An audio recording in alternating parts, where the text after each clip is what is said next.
tajuk berkenaan dengan masa ini adalah tajuk yang sentiasa membelenggu kehidupan manusia. Kerana manusia ini, tuan-tuan, dimasakannya dengan masa yang tertentu. 60 tahun, 70 tahun, 80 tahun, 90 tahun. Sebelumnya tak ada dan selepasnya kembali kepada tiada. Itulah masa. Masa ini sebagaimana yang dinukilkan oleh Imam Nawawi rahimahullah dalam Nawadir dan Amsal Imam Syafi'i, atau kata-kata hikmah Imam Syafi'i. Dalam Muqaddimah Al-Majmu' menyebut antara lain, ramai manusia terlalai dan terleka daripada memahami surah Al-Asr. A'udzubillahi minasyaitanir rajim. Bismillahirrahmanirrahim. Wal 'asr innal insana lafi khusr illa allazina amanu wa 'amilus salihat wa tawasaw bil haqqi wa tawasaw bis sabr. Demi masa, sesungguhnya manusia berada dalam kerugian, kecuali mereka yang benar-benar beriman dan mereka yang banyak melakukan amalan yang saleh, mereka yang saling pesan memesan dengan kebenaran, dan mereka yang saling pesan memesan dengan kesabaran. Kata Al-Imam Syafi'i rahimahullahu ta'ala, Imam Syafi'i berkata,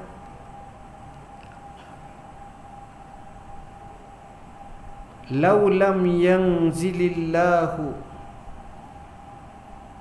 al-Qur'ana illa hadhihi surah ala hadhihi al-ummah lakafathum." Kalaulah Allah tidak turunkan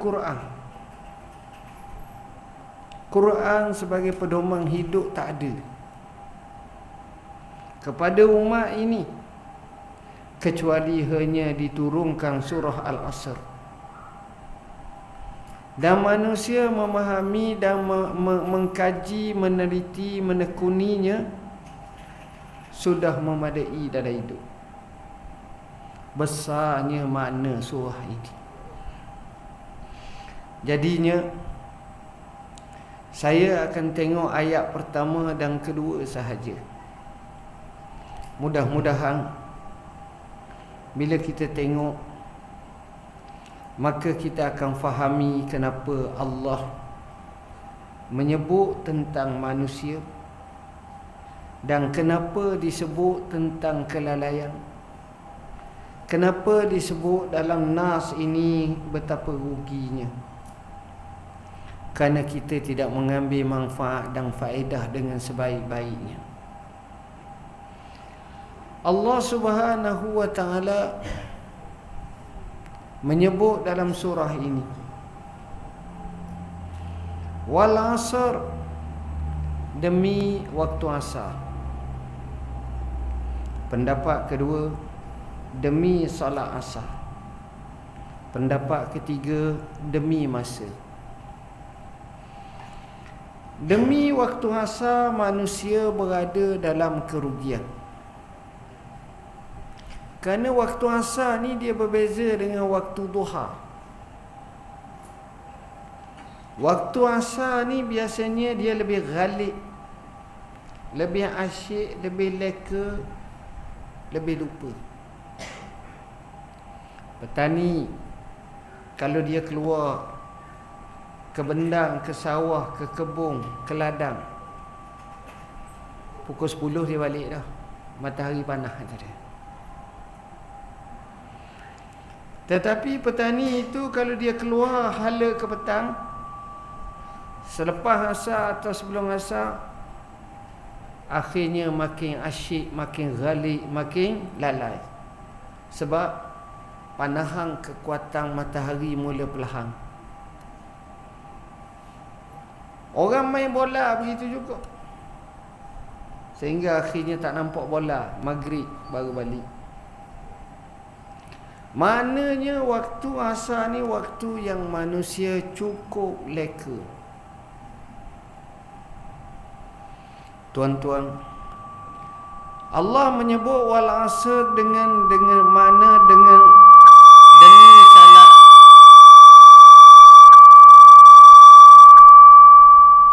dengan mana demi waktu, demi salat asar.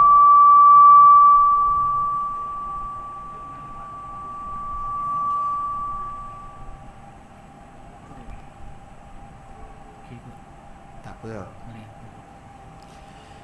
Demi salat asar.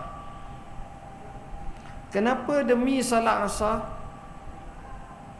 Demi salat asar kerana salat asar ni tuan-tuan, peliknya salat asar ni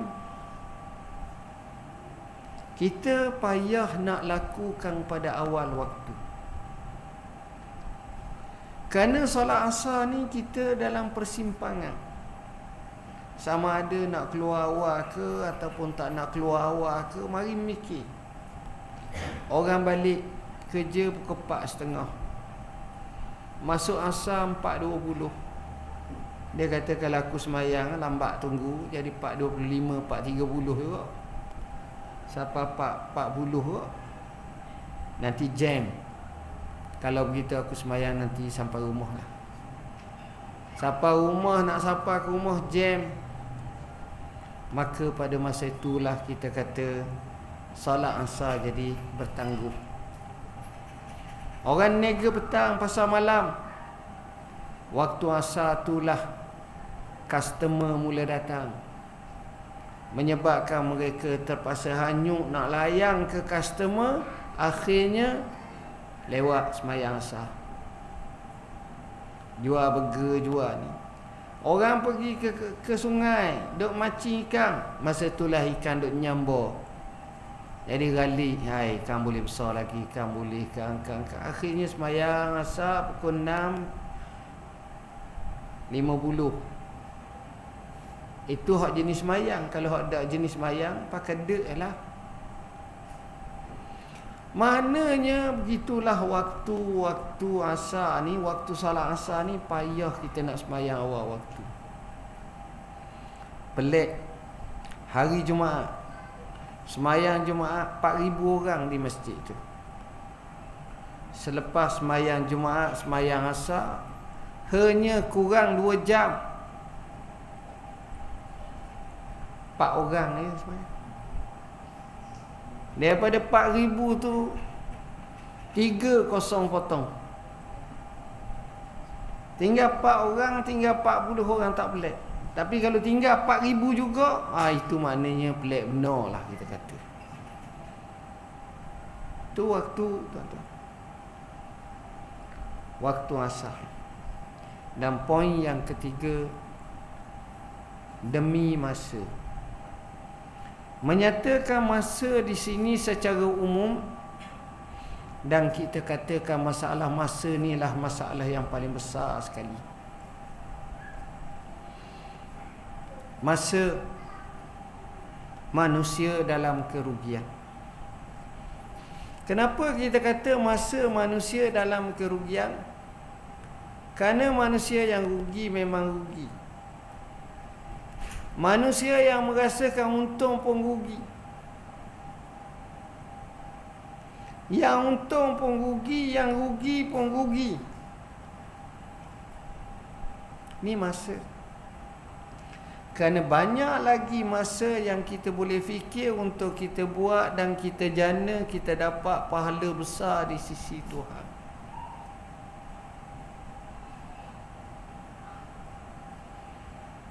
Saya contoh.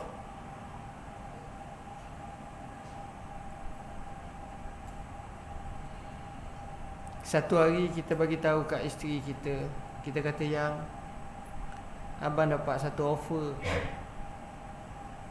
Bini tanya, offer apa bang? Offer luar biasa, tidak akan wujud lagi selama-lamanya. Apa dia? abang diminta masuk dalam gedung duit. Tempohnya 1 jam. Ambillah berapa banyak duit tersebut, maka jadi milik isteri kita. Bersungguh-sungguh harap buat betul-betul bang. Kita kata insya-Allah. Masuk saja kita terkejut tengok duit banyak, tak rajin tengok. Dok sebut wow. Selfie dengan duit belakang. Tabur duit, tidur atas duit, selfie, guling atas duit, ngakuk atas duit. Tu aksi-aksi yang tak mungkin dibuat oleh orang miskin, orang tak ada duit. 10 minit sebelum akhir, kita pun ambillah duit dengan sebanyaknya, dapatlah 20,000. Keluar, bini tanya macam mana bang? Alhamdulillah, Alhamdulillah. Bini tanya berapa bang? Alhamdulillah, abang dapat 20,000. Isteri dia tanya lagi, kenapa 20,000 bang? Abang selfie. Sebab itu gambar-gambar mahal tu abang mengakuk atas duit. Abang tiarap. Abang ambil macam duduk dalam gua duit. Jadi buat. Jadi dapatlah macam tu. Ni kata apa buat kerja gitu 10 minit je. Kita pun jawab, kita kata wahai isteriku, hang tak syukur lagi ke?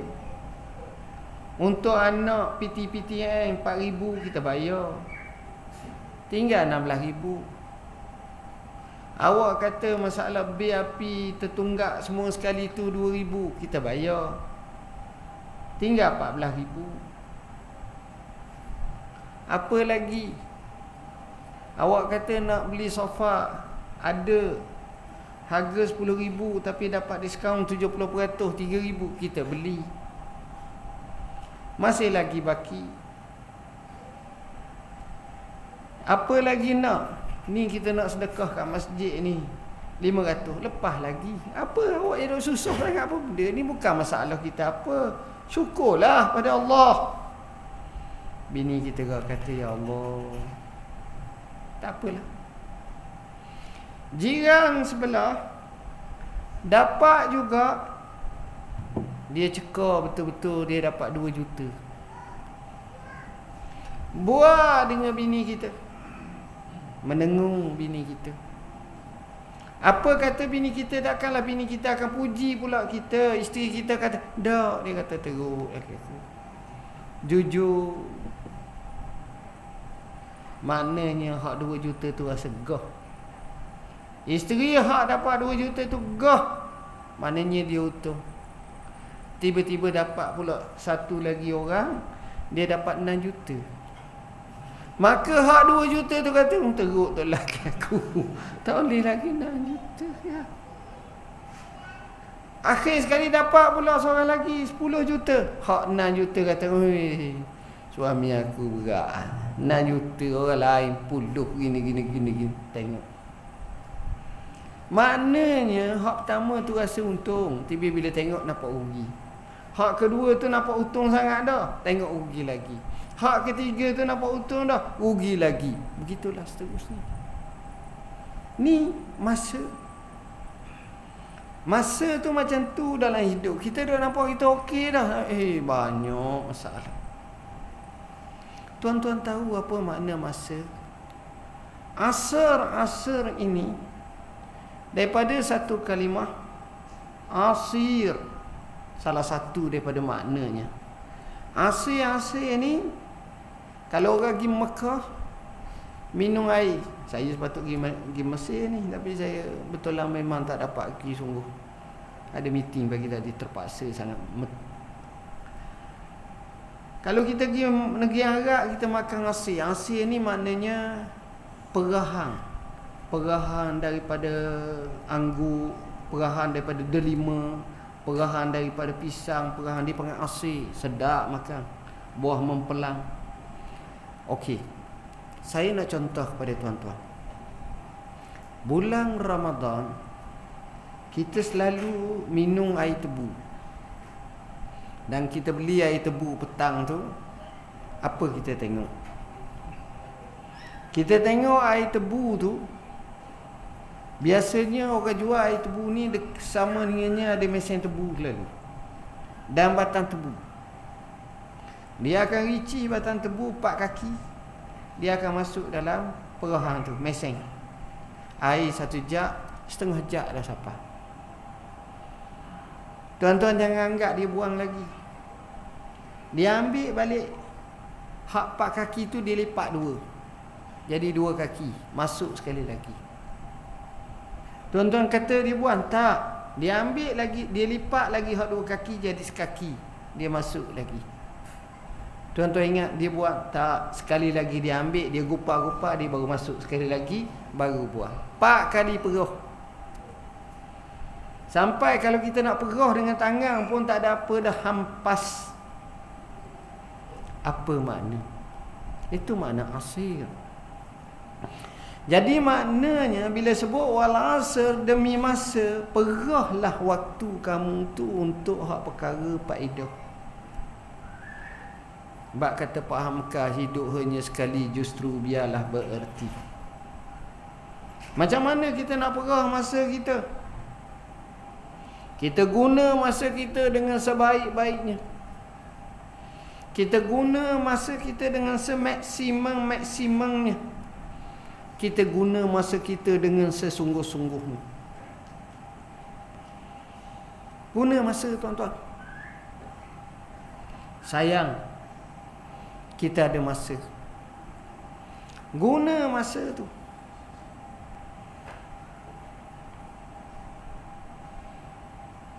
Saya teringat tadi saya ziarah sahabat saya sakit.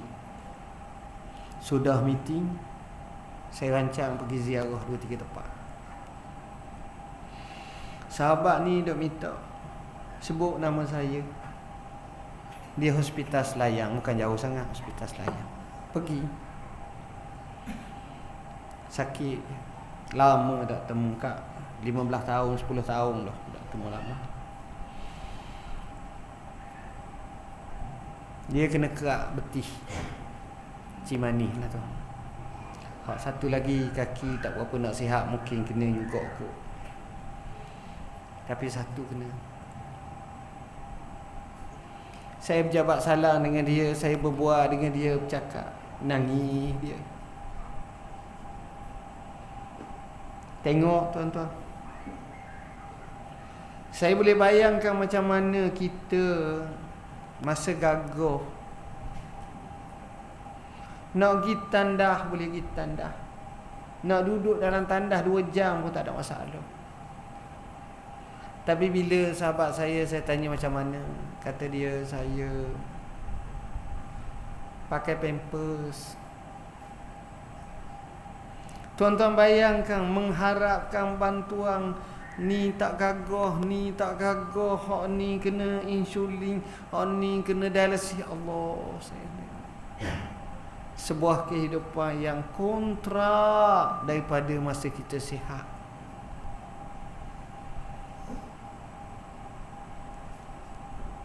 Kontra sangat.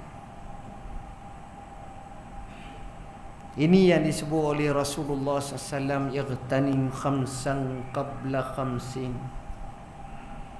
syababaka qabla haramika, wasihataka qabla maradika, wa ghinaka qabla fakrika, wa faghaghaka qabla syughlika, wa hayataka qabla mautika." Muambillah 5 perkara sebelum datangnya 5 perkara. Masa muda sebelum tua, masa sehat sebelum sakit, masa kaya sebelum miskin, masa lapang sebelum sibuk, dan masa hidup sebelum mati. Hadis ni Al-Imamul Munawi dalam Faidul Qadir telah syarah dengan panjang lebar. Tapi poinnya bila saya tengok, kita faham. Kena ambil masa kita ada. Apa kita nak buat, tuan-tuan? Kadang-kadang orang tanya, saya ni ustaz umur tua dah, 40 tahun dah, 50 tahun dah. Saya baru belajar, baru dekat dengan agama, baru nak jinak dengan agama. Apa patut saya buat? Dalam memberi jawapan, Imam Syafi'i kata, keperluan kita banyak, maka utamakan yang utama. Jadi dalam isu ni kita kena tengok apa yang utama. Yang utamanya adalah fardu-fardu yang mesti kena laksanakan, hak itu kena buat. Sembahyang, puasa, zakat, haji, hak yang fardu-fardu kena buat. Utamakan yang itu dulu. Kemudian tengok apa yang paling lebih. Oleh kerana umur kita sudah berlangsungan begitu lama, nombor satu sekali, jangan lupa kita biasakan diri bertaubat. Astaghfirullah wa atubu ilaih, astaghfirullah wa atubu ilaih. Banyakkan bertaubat, beristighfar kepada Allah. Sementelahan pada akhir malam. Pada akhir malam, pada malam akhir, dekat nak subuh, kita bangkit, kita semayang, kita khatamkan dengan istighfar kepada Tuhan. Kanu qalilan minal laili ma yahjaun wa bil ashari hum yastaghfirun. Mereka itu sedikit sahaja tidur pada waktu malam, dan apabila fajar hampir menyingsing, mulut mereka tak lekan daripada kalimah astaghfirullahalazim wa atubu ilaih, astaghfirullahalazim wa atubu ilaih. Tengok istighfar kepada Allah. Keduanya, kerana masa kita sudah berlalu, kita hendaklah melazimi majlis ilmu,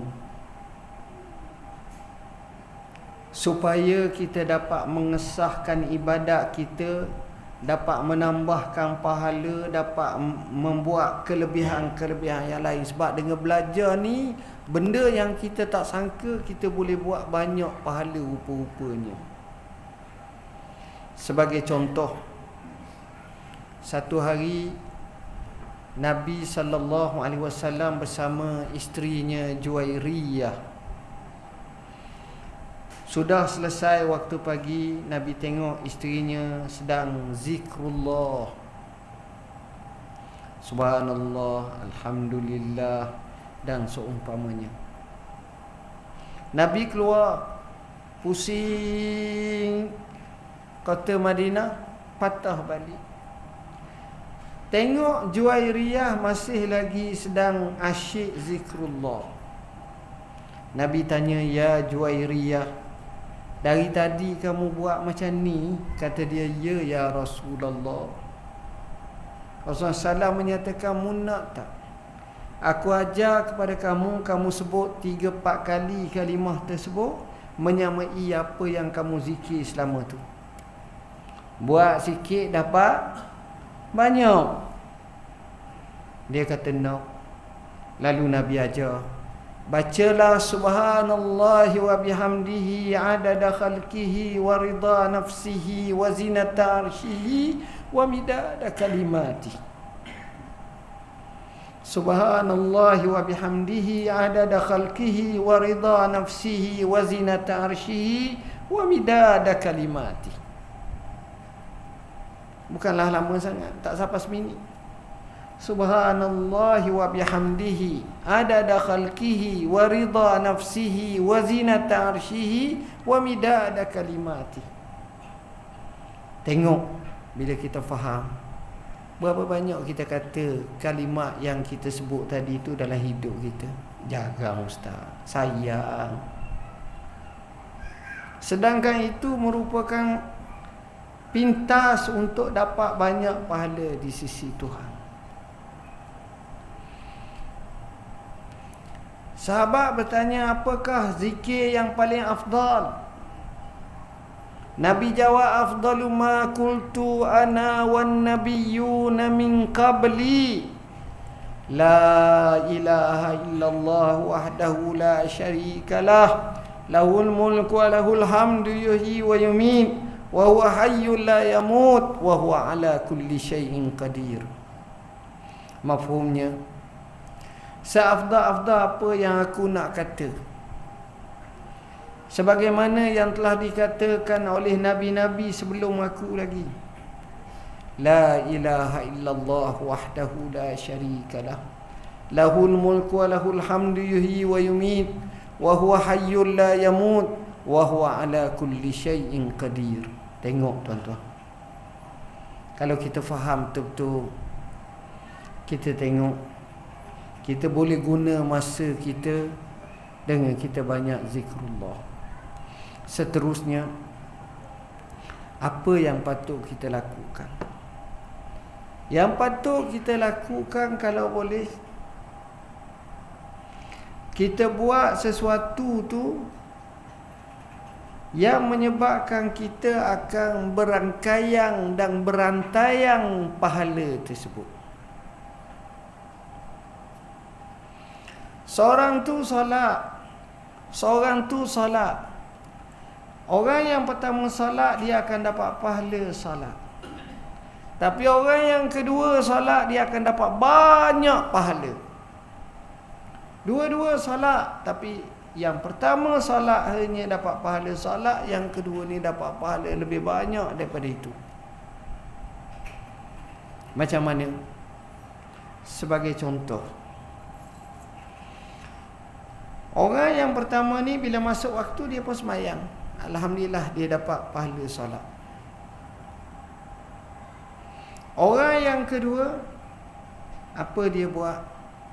Sebelum masuk waktu lagi, dia bagi tahu pada anak isteri dia, dia bagi tahu kaum keluarganya, dia bagi tahu kepada semuanya, solat. Siap-siap semua. Abah nak ajak pergi ke masjid, ke surau. Kita nak dengar orang mengajar. Sampai surau, kita nak sedekah RM1 dalam tabung surau. Kita nak sembahyang berjemaah. Kita nak zikir bersama imam. Kita nak dengar majlis pengajaran. Mudah-mudahan Allah beri kepada kita kebaikan dalam hidup. Akhirnya selesai semua sekali, dia dapat jauh lebih banyak. Sebab dia ada unsur dakwah, ada unsur pergi masjid. Kata Nabi, iza ra'aitumur rajula ya'tadu ilal masjidi fashhadu lahu bil iman. Kalau kamu tengok seorang lelaki tu beradat datang ke masjid, mu saksilah dia ni ada iman. Dia pula cinta pada masjid. Kata Nabi, sabatun yuzilluhumullah yawma la zilla illa zilluh. Ada 7 golongan yang berada dalam lindungan arasy Allah. Pada hari tidak ada lindungan kecuali lindungan arasy Allah. Salah satunya ialah rajulun qalbuhu mu'allakum bil masajid. Lelaki yang hatinya sentiasa bergantung kat masjid. Tuan-tuan, dia dapat lindungan. Dia ajak pula anak isteri dia solat. Ini macam kita doa lah, ya Allah, jadilah kami dan keluarga kami di kalangan yang mendirikan solat. Praktikal. Berapa banyak pahala dia dapat. Kita boleh besarkan, boleh kembangkan, tuan-tuan. Apa yang patut kita buat, tuan-tuan? Antara perkara yang patut kita buat, Kita cuba fikir macam mana kita nak jadikan amalan kita ni juga akan bersifat pahala berterusan. Sebab itu ulama kata orang yang paling baik walaupun dia mati, kebajikan dan kebaikannya tak mati tapi terus hidup. Orang yang paling rugi, dia mati dengan keadaan tak baik dan amalan-amalan tak baik itu berterusan walaupun dia sudah mati. Yang ini yang kita nak, amalan baik-baik. Sebab manusia ni bila dia mati, tuan-tuan, dia tinggal semua sekali. Orang kata manusia mati meninggalkan nama. Nama pun tak tinggal. Orang lupa dah. Siapa berapa keturunan orang lupa dah. Tapi manusia mati, dia meninggalkan sirah yang baik. Yang itu akan diingat. Imam Syafi'i, dia mati berapa lama dah, tuan-tuan? Lama dah. Dia mati tahun 204 Hijrah. Sekarang ni 1441 Hijrah. Maknanya hampir 1200 tahun lebih. Dia meninggal pada tahun 204 Hijrah. Tapi kita baca sejarah Imam Syafi'i ini, kita akan tengok kebaikannya luar biasa, pemurahnya luar biasa, salehnya luar biasa, waraknya luar biasa, fasahahnya luar biasa. Memang hebat. Jadi anak-anak murid dia, kaum kerabat dia, sezaman dengannya, rakan taulangnya, bila tengok Imam Syafi'i, mereka rebah, tuan-tuan. Mereka kagum sangat dengan akhlak Imam Syafi'i. Siapa sekarang orang sebut? Dia mati 1200 tahun lebih dah. Tapi berapa ramai orang mati 30 tahun orang tak ingat dah. 10 tahun orang lupa dah.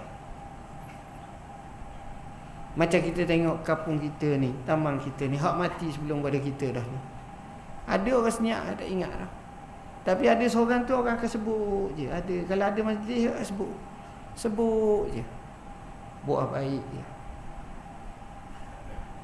Yang ini yang kita nak. Yang ini yang kita nak dengan masa yang kita ada. Sesungguhnya masa yang kita ada ni adalah masa yang amat-amat terhad.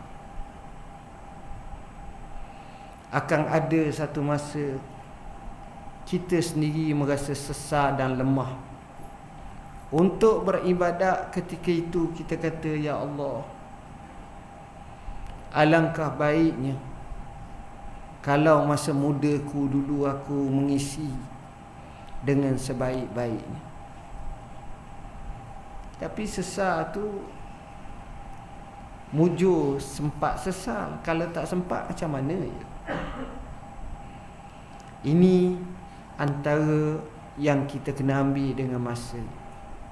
Saya sebut sepintah lalu macam mana para ulama, orang soleh zaman dulu jaga masa. Ada yang sentiasa baca Quran. Kita bila kali terakhir pegang mushaf? Ada orang dia baca Quran setiap hari, khatam baca. Imam Syafi'i sampai 2 kali sehari khatam Quran. Sehari sekali. Kita 2 tahun sekali pun tak ada. Hebat Imam Syafi'i. Baca Quran, ya Allah. Ada orang banyak selawat atas Nabi sallallahu alaihi wasallam, selawat je. Allahumma salli ala Muhammad, Allahumma salli alaihi wasallim, Allahumma salli ala sayyidina Muhammadin nabiyil ummi wa ala alihi wa sahbihi wa barik wa sallim. Macam-macam selawat je. Alangkah beruntungnya dan alangkah baiknya kalau dia boleh hidup dan dia boleh berselawat seperti itu. Ada orang dia sentiasa datang ke masjid. Bagi saya, siapa boleh datang sekali sehari itu kira hebat dah. Tapi kalau Tok Iman datang sekali sehari itu maknanya cuai lah, lambat, tak boleh. Tok Iman terbilah tak boleh, dia ada waktu dia. Tu soalan ini orang lain ni kira hebat. Sebab ada orang datang masjid seminggu sekali, hari Jumaat je. Yang lebih hebat lagi datang pada malam raya dengan hari raya. Tu jangan main. Kita nak peringkat pertama ni datang sekali sehari. Ada rezeki 2 kali, ada rezeki 3 kali sehari, sampai 5 kali sehari. Itu hebat. Datang masjid. Tuan-tuan mari datang masjid tu. Tu pahala tu. Balik tu pahala tu. Berapa banyak kita dapat. Dan kita boleh gali pahala macam tu. Dapat. Ada orang tu bukan sekadar datang masjid, semayang sentiasa berjamaah awal waktu. Al-A'mash radhiyallahu an. Al-A'mash nama sebenar Sulaiman bin Mihran. Al-A'mash ni dia nak mati. Anak, isteri, keluarga semua pakat nangis. Dia kata jangan nangis. Abah atuk kamu ni sudah 60 tahun tak pernah luput takbiratul ihram bersama imam. Apa makna? Maknanya 4 perkara. Pertama, dia semayang di masjid. Kedua, dia semayang awal waktu. Ketiga, dia semayang berjemaah. Keempat, dia semayang di sah pertama. Kalau tak pernah luput takbiratul ihram sama imam, takkanlah semayang sah akhir itu dan tahiyat akhir je. Itu lain. Ni bersungguhnya dia semayang berjemaah. Sungguh perkara ni mudah kita buat kalau kita bersungguh. Tuan-tuan, ada di kalangan mereka yang hadir majlis ilmu daripada sekecil-kecil masa sampai setua-tua sentiasa hadir majlis ilmu, duduk majlis ilmu, belajar majlis ilmu. Saya pernah tengok syekh-syekh yang hebat, tok guru mengajak dia datang, dia duduk dengar majlis ilmu. Apa makna? Maknanya nak royakkan kita jangan tinggal majlis ilmu. Hadir. Kita tak dapat banyak, kita tahu semua, tapi mungkin salah satu daripada ucapan tu membekas dalam jiwa kita, mengubah senario hidup kita. Justru ambillah peluang. Demi masa manusia berada dalam kerugian. Kerana manusia bila biarkan masa berlangsungan, dia akan meletihkan diri dia, merugikan diri dia, menjadikan diri dia dalam keadaan macam-macam serba-serbi kekurangan. Justru ayuh, jangan buang masa, jangan abai masa, jangan tangguh masa. Ambil peluang masa yang ada. Anak-anak kita ni kita kena pupuk. Kena ingat satu kaedah yang disebut oleh almarhum Hasan Al-Banna, al-wajibatu aksaru minal awqat. kewajiban-kewajiban yang tertanggung, terpikul, tergalas atas bahu kita ni lebih banyak daripada masa yang kita miliki. Banyak sangat. Jadi buatlah apa yang utama, apa yang aulawiyatnya dari segi keutamaannya. Saya rasa sekadar itulah tazkirah ringkas saya berkenaan dengan masa. Kita bukalah 1-2 soalan kalau ada. Mudah-mudahan ia memberi manfaat kepada kita semua. Ada soalan?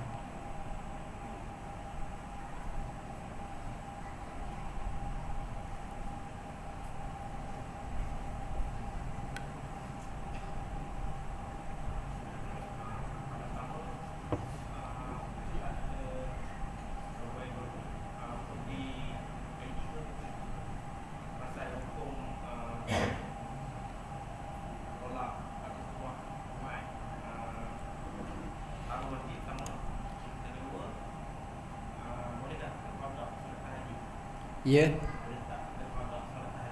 Okey.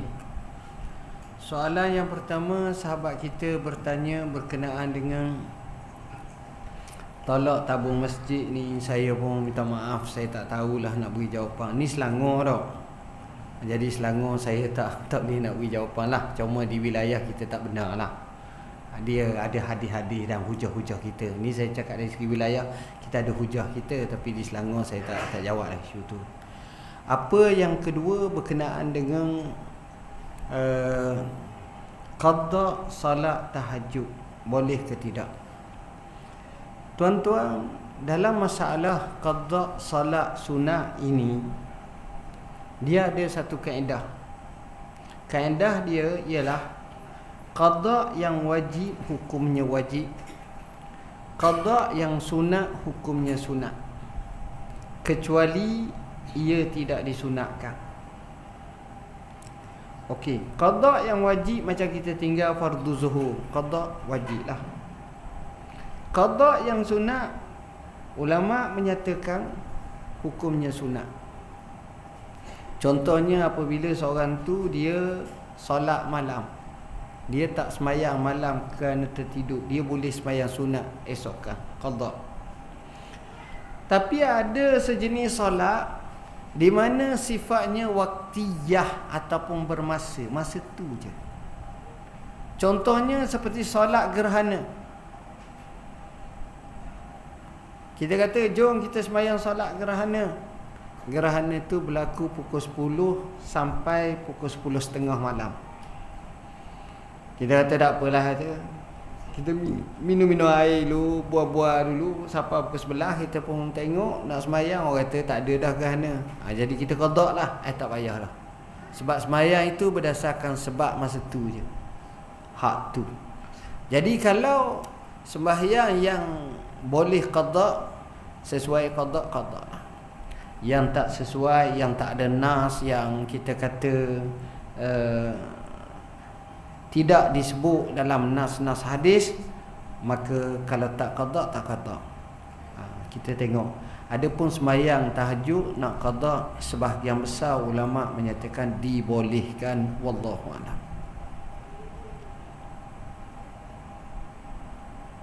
Ada soalan lain? Ya.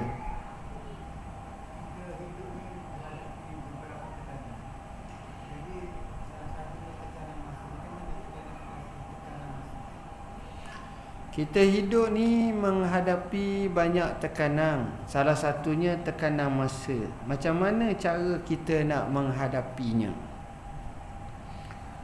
Yang pertama sekali, kalau kita tengok orang-orang yang hebat, dia akan bertembung antara dua perkara. Antara kualiti dan antara kuantiti. Ada orang biasanya dia duk kejar kuantiti, ada orang dia kejar kualiti. Tapi ramai yang pilih kuantiti daripada kualiti. Tapi sebenarnya yang dikehendaki adalah kualiti, bukan kuantiti. Menyebabkan apabila kita buat sesuatu, kita nak kejar siapa kepada tahap tu. Tak, tu caranya. Contoh, kita dah dalam keadaan kelewatan, nak sembahyang duha juga, walau macam mana pun 12 rakaat. Sedangkan kalau boleh, kita buat 2 rakaat atau 4 rakaat dalam masa tempoh yang tenang, yang baik, jauh lebih baik. Jadi di situ walaupun berlaku tekanan, kita faham mana yang lebih. Kemudian kita tengok bila isu seperti ini, kita kena faham tentang fiqh aulawiyat, fiqh keutamaan. Macam mana kita nak letak antara keutamaan A dengan keutamaan B? Hak mana lebih utama? Ada masa kita dahulukan yang ni, ada masa kita dahulukan yang ni, ada masa kita serentakkan dengan bagi sebahagian. Contoh, saya beri contoh. Orang yang berhutang, adakah wajib dia bayar hutang dia, ataupun dia boleh bersedekah? Kadang-kadang kita dah fikir bersedekah ni bagus. Kadang-kadang kita fikir tak boleh sedekah sebab hutang wajib bayar, kita kena bayar hutang dulu. Tapi sebenarnya ada masa kita boleh buat dua-dua. Sebagaimana contoh hutang bertangguh. Kita beli rumah, kita berhutang. Kita beli kereta, kita berhutang. Ini namanya hutang bertangguh. Artinya dia ada bermasa. Awal bulan bayar, hak ni ada bulan, bayar pula banyak ni bayar. Jadi saat macam tu, kalau ada orang nak minta sedekah, kita bagi, tak ada masalah. Jadi artinya kita boleh buat dua-dua. Ada masa kita boleh buat dua-dua. Yang ni kita dapat pahala, yang ni kita dapat pahala, yang ni pun kita dapat pahala. Daripada kita hanya mentarjihkan pilih satu kerana kita kata tak boleh begini-begini. Tak. Dalam Islam ni caranya luar biasa besar, cara pemikirannya, macam mana solusi yang terbaik. Cara macam itu jauh lebih aman. Kita dok hajat sesuatu, anak kita kata nak makan ni, tak boleh, abah ada nak beli apa-apa ni, kita kena jimat dok lalu. Jadi kawan ni pun letih. Tapi kalau kendurkan hajat tu daripada sepatut setahun kepada 2 tahun, tapi hak sebahagian duit tu untuk belanja, makan, minum, hidup tenang, anak pun suka. Artinya kita boleh gabung, giam. Masalah-masalah seperti ini, inilah perancangan yang terbaik bila kita faham erti sebuah kehidupan. Sebab orang tak sama dengan kita. Isteri kita pun tak sama dengan kita. Anak kita juga tak sama dengan kita. Sebab cara penglihatan masing-masing ada cara. Hak ni nampak, hak ni kena, hak ni kena, hak ni kena. Sebab itu suasana tu. Jadi adanya pemutus yang meraihkan yang ni. Begitu juga masa kita tengok dalam hidup kita. Kita boleh tentukan yang mana yang lebih utama, yang lebih aulawiyatnya. Kalau kita pandai dan faham, insya-Allah. Cuma saya tengok orang-orang yang hebat adalah orang yang akan menyelesaikan banyak kemeluk dalam masa yang amat pendek. Banyak. Dia duduk, dia selesai masalah ni. Dia bangun, dia boleh selesai masalah ni. Dia boleh buat yang ni, dia boleh buat, seolah-olah dalam hidup dia ni Allah barakahkan. Kata Nabi SAW, "Iza aradallahu bi'abdin khairan ista'malah." Qal kaifa ista'malahu ya Rasulullah? Qal an yuwaffiqahu li'amalil khair, atau kama qala. Allah ni kalau dia nak, dia sayang kepada seorang hamba, dia akan guna hamba tu. Sahabat bertanya, macam mana cara Allah guna hamba tu? Allah akan taufikkan hamba tu nak buat amalan-amalan baik. Dia nak buat amalan baik ni menyebabkan kita tengok dalam hidup dia macam dia menjadi pemukaddimah, pemula atau perintis atau pengajak orang ramai untuk buat amalan-amalan baik. Maka orang ni adalah orang yang baik. Inilah yang kita harapkan dalam hidup kita. Wallahu a'lam. Ada lagi soalan? Last. Okey. Ada orang yang suka dengar kuliah online Ya. Tuan-tuan dan puan-puan yang dirahmati Allah, dengar kuliah online ni bagi saya bagus sangat. Selama mana tok guru mengajar tu bagus, baik seumpamanya. Cuma kita, zaman kita ni, kita ada banyak cara. Kuliah online tu sekarang ni tiada dalam YouTube, kita boleh dengar lepas hari tu. Sebab apabila Tok Bilal duk royak hayya 'alas salah, hayya 'alal falah, yang itu lebih aula lagi. Kita datang ke masjid, kita mari masjid. Apa-apa benda tuan-tuan begini je. Baik macam mana pun, kalau cara Nabi buat yang tu banyak, maka kita ikut hak cara Nabi baik, itu jauh lebih baik. Sebagai contoh, ada orang tu dia duduk rumah, dia sembahyang sunat banyak. Daripada maghrib dengan bini dia sembahyang jemaah, lepas tu dia sembahyang sunat sampailah pukul 9, isteri dia pula seriak dah masak, dia pun sembahyang isyak. Sebelum tu antara tu dia sembahyang sunat, dia rasa seronok, bagus. Tapi kawan sebelah tu setiap waktu bawa anak isteri ke masjid, pergi mendengar, belajar apa ni sembahyang. Yang ni keluarga yang kedua ni jauh lebih baik pada dia. Kadang-kadang dia syok macam tu. Sekarang ni tuan-tuan YouTube, tuan-tuan nak dengar apa?